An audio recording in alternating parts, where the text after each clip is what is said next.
जय हिंद एवरीवन, स्वागत है आपका वीनेशन ट्रिपल वन के एक नए एपिसोड में, जहां आपके लिए लेकर आते हैं इंडियन डिफेंस के प्रमुख अपडेट्स को। सबसे पहले तो चैनल को सब्सक्राइब करना मत भूलिएगा। आइए नजर डाल लेते हैं आज के प्रमुख डिफेंस अपडेट्स पे। भारत सरकार के डिफेंस एक्विजिशन काउंसिल जल्द ही भारतीय सेना के लिए लगभग 250 वर्बा मैनपैड्स लॉन्चर और 5000 मिसाइल्स की खरीद को मंजूरी दे सकती है। इस सौदे की अनुमानित लागत 1200 करोड़ रुपए बताई जा रही है। वर्बा एक man portable air defence system है जिससे सैनिक अपने कंधों पर लेकर इस्तेमाल कर सकते हैं। ये सिस्टम लो फ्लाइंग विमान, हेलीकॉप्टर, ड्रोन और अनमैन्ड एयर व्हीकल को मार गिराने में सक्षम है। आधुनिक युद्धों में ड्रोन और लो एल्टीट्यूड हवाई खतरे लगातार बढ़ते जा रहे हैं और इनको देखते हुए इस सिस्टम की खरीद की जाएगी। वर्बा सिस्टम भारतीय सेना की शॉर्ट रेंज एयर डिफेंस क्षमता को मजबूत करेगा और जो फ्रंट हैं उनमें तैनात सैनिकों को तुरंत कार्रवाई करने की क्षमता प्रदान करेगा। रिपोर्ट्स की बात माने तो लॉन्चरों के निर्माण में भारत फोर्स साझेदार बन सकती है, जिससे मेक इन इंडिया और आत्मनिर्भर भारत को बढ़ावा मिलेगा। इसकी पोर्टेबिलिटी के कारण इसे पहाड़ी क्षेत्रों, सीमावर्ती इलाकों और अग्रिम युद्ध क्षेत्रों में तेजी से तैनात किया जा सकता है। फ्रांस ने संकेत दिया है कि भारत के साथ फ्यूचर कॉम्बैट एयर सिस्टम यानी छठी पीढ़ी के लड़ाकू विमान कार्यक्रम में साझेदारी के लिए सब कुछ खुला है, लेकिन इसके लिए भारत को आधिकारिक तौर पर फ्रांस के पास प्रस्ताव लेकर आना होगा। फ्रांसीसी अधिकारियों ने कहा कि अभी तक भारत की ओर से कोई औपचारिक प्रस्ताव नहीं आया है, इसलिए साझेदारी के स्वरूप पर बात करना जल्दबाजी होगी। यह बयान ऐसे समय पर आया है जब एवकैश परियोजना को लेकर फ्रांस और जर्मनी के बीच में मतभेद सामने आए हैं और ये कार्यक्रम भविष्य की अनिश्चितताओं की तरफ जा रहा है। फ्रांस सभी विकल्पों पर चर्चा कर रहा है, लेकिन वो जर्मनी के साथ रक्षा सहयोग को अभी भी यूरोपीय सुरक्षा के लिए महत्वपूर्ण मानता है। भारत ने पहले संकेत दिए थे कि वो किसी छठी पीढ़ी के लड़ाकू विमान विकास कार्यक्रम को ज्वाइन करना चाहता है, इसके लिए रुचि रखता है। और फ्रांस ने भविष्य में भारत के साथ होने वाली संभावित राफेल खरीद की चर्चा और एफकैस से संबंधित मुद्दों पर फिलहाल ज्यादा नहीं बोला है। उन्होंने कहा कि सब कुछ भारत के इंटरेस्ट पर डिपेंड करता है। भारत की प्राथमिकता अब स्वदेशी हथियारों के एकीकरण, तकनीकी हस्तांतरण और स्थानीय उत्पादन पर आत्मनिर्भरता है।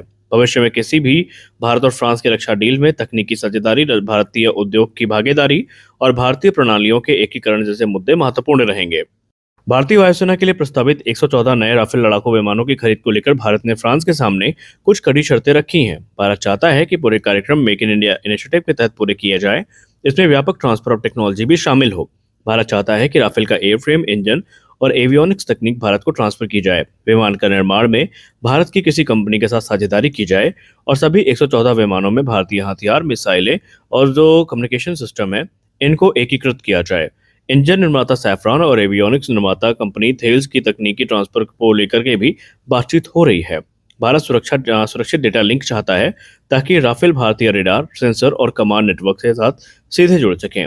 वर्तमान में भारतीय वायुसेना के पास 36 की संख्या में राफेल F3R स्टैंडर्ड विमान हैं, लेकिन भारत भविष्य के F4 और F5 स्टैंडर्ड वाले अधिक उन्नत संस्करणों में रुचि रखता है। नए राफेल में उन्नत लेजर रेडार, बेहतर इलेक्ट्रॉनिक वॉरफेयर क्षमता और लंबी दूरी के हथियार शामिल हो सकते हैं और फ्यूचर वेरिएंट्स में आर्टिफिशियल इंटेलिजेंस आधारित फीचर्स और बेहतर सैटेलाइट कम्युनिकेशन सिस्टम भी जोड़े जा सकते हैं।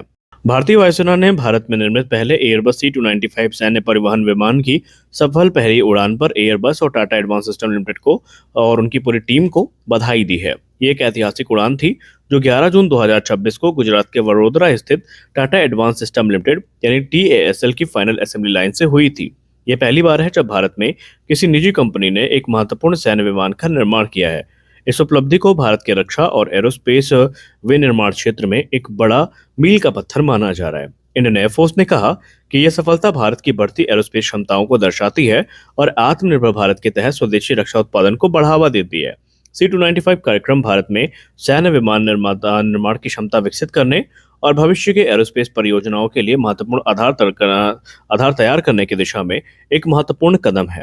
भारत में बना पहला C295 सैन्य विमान सफलतापूर्वक उड़ गया है, जिसे भारत के रक्षा क्षेत्र में काफी महत्वपूर्ण माना जा रहा है और इंडियन एयरफोर्स ने इसके लिए बाकायदा शुभकामनाएं भेजी है। भारतीय नौसेना के पहले राफेल M लड़ाकू विमान की डिलीवरी 2028 तक हो सकती है या 2028 से ये विमान भारत में आने शुरू हो सकते हैं।